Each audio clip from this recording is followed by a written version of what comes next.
नमस्कार। आप लोग को बहुत ही सुंदर एक सोहर गीत सुनाने जा रही हूँ। आप लोग सुनिए, कैसा लगे लाइक करिए, सब्सक्राइब करिए, प्लीज कमेंट करके बताइए।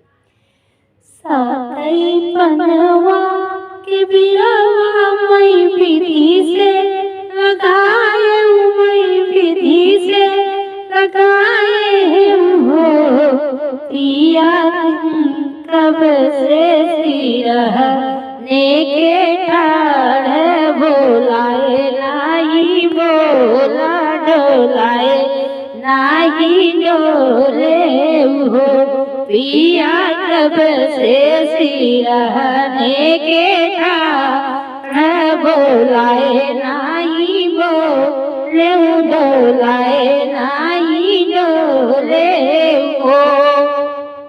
किया माई पता रे के बेटी दहेज कम पाए, दहेज कम पाए हो पिया, किया मैं सूरतिया की तो बोलाए नाही, बोला डोलाए नाही डोले हो पिया, किया मैं सूरतिया के तो डोलाए नाही, डोला बोलाए नाही बोले हो।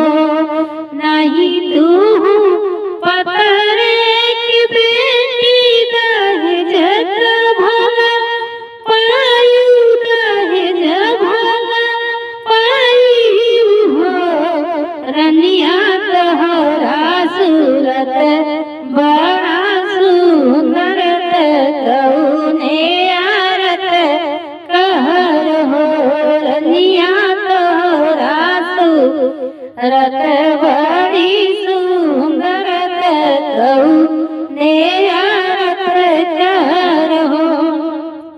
जतिया के नीचे सुहरिया देखत घिनावन, देखत घिनावन हो रनिया के पीछे चलाई छे वनए, बहुत नीक लागई, बहुत नीक लागइयो रनिया के पीछे चला छे वनवा, बहुत नीक लागई, बहुत नीक